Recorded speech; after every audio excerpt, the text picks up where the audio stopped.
दुसरीकडे वर्ध्यामध्ये माजी आमदार सुरेश देशमुख अमृत महोत्सव सोहळा आयोजित करण्यात आला होता आणि या सोहळ्यात राजेंद्र शिंगणे शरद पवारांसोबत मंचावर दिसल्यानं सर्वांच्या भुवया उंचावल्या होत्या। या कार्यक्रमानंतर राजेंद्र शिंगणेंनी नाईलाजास्तव अजित पवार यांच्यासोबत जावं लागल्याचं धक्कादायक विधान केलं। माझ्या राजकीय जडणघडणीत शरद पवार यांचा मोठा वाटा असल्याचं त्यांनी म्हटल्यानं राजकारणात चर्चांना उधाण आलं। माझ्या जिल्हा सहकारी बँकेच्या अडचणीमुळे मी नाईलाजानं अजितदादांच्या बरोबर तिथे गेलो। आज जिल्हा सहकारी बँकेला 300 कोटी रुपये राज्य सरकारने त्या ठिकाणी दिलेले आहेत, परंतु निश्चितपणे आदरणीय पवार साहेब हे नेहमीच माझ्याकरता आदरणीय राहतात। मुख्यमंत्रीपदासाठी शिवसेना ठाकरे गटाकडून उद्धव ठाकरेंच्या नावाचा आग्रह केला जातोय। महाविकास आघाडीत दुसरा कोणता चेहरा मुख्यमंत्रीपदासाठी योग्य वाटत असेल तर काँग्रेस आणि राष्ट्रवादीनं जाहीर करावा असं अंबादास दानवेंनी म्हटलंय। त्याचबरोबर ठाकरेंच्या नावाला आक्षेप असल्यास त्यांनी स्पष्ट सांगावं अशा शब्दात विधान परिषदेचे विरोधी पक्षनेते अंबादास दानवे यांनी थेट काँग्रेसला आव्हान दिल्यानं आता महाविकास आघाडीत मुख्यमंत्रीपदाच्या चेहऱ्यावरून झुंपण्याची शक्यता निर्माण झाली आहे। काँग्रेसने आक्षेप आम्हाला उद्धवजी चालत नाही म्हणून काही हरकत नाही, करावं ना। आज उद्धवजी ठाकरे साहेब एक आश्वासक चेहरा या महाराष्ट्राला काय देशाला।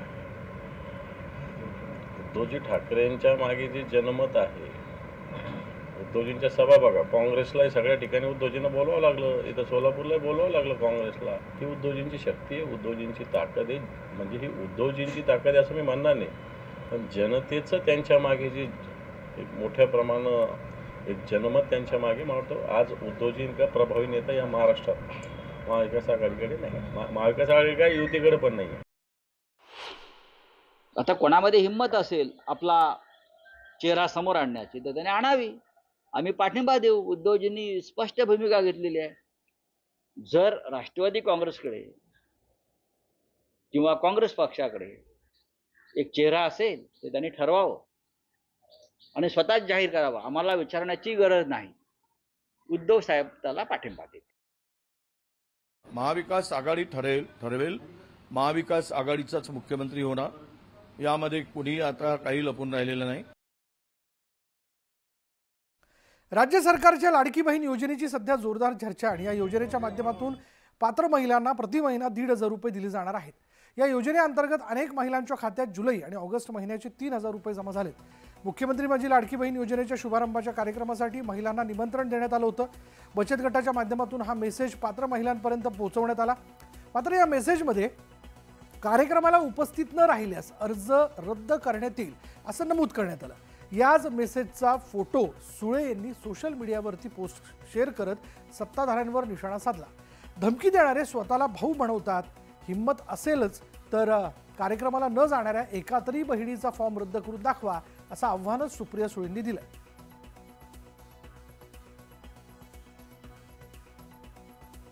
असंवेदनशील सरकार आहे, हे सगळं मताचं राजकारण आहे। दुर्दैव आहे की याच्यात त्यांना कुणाला मदत करायची नाही आहे। फक्त आणि फक्त लोकसभेचा शॉक आणि त्यानंतर आलेली विधानसभा ह्याच्यामध्ये मधला हा जो वेळ आहे त्याच्यात साम दाम दंडभेद। आणि काल तुम्ही ऐकलं असेल ज्या पद्धतीने सत्ताधारींची भाषा ही आपल्याला बघायला मिळते। मग धमक्या दिल्या जातात की मतदान केलं नाही तर आम्ही निधी पुढचा देणार नाही, ऑक्टोबरच्या मध्ये इलेक्शन झाल्यानंतर डिसेंबरमध्ये आम्ही सगळं रिव्ह्यू करणार आहोत।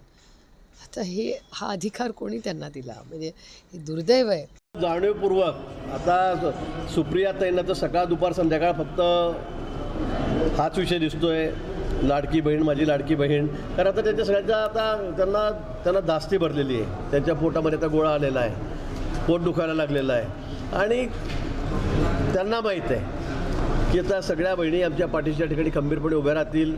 कधी नव्हे तर त्यांना त्यांच्यासाठी अतिशय चांगली योजना ही सरकारने जाहीर केलेली आहे। आणि लाडक्या बहिणीला फक्त 1500। मग काय करायचं, काय गद्दारी करायची आम्ही? मग गद्दारांना तुम्ही भरभरून देताय आणि आणखीन देण्यासाठी पुन्हा मतांसाठी लाच देऊन आम्हाला मतं द्या, मग पुन्हा आम्ही तुमच्या डोक्यावर बसतो आणि बसलो की तुम्हाला आम्ही बेघर करतो।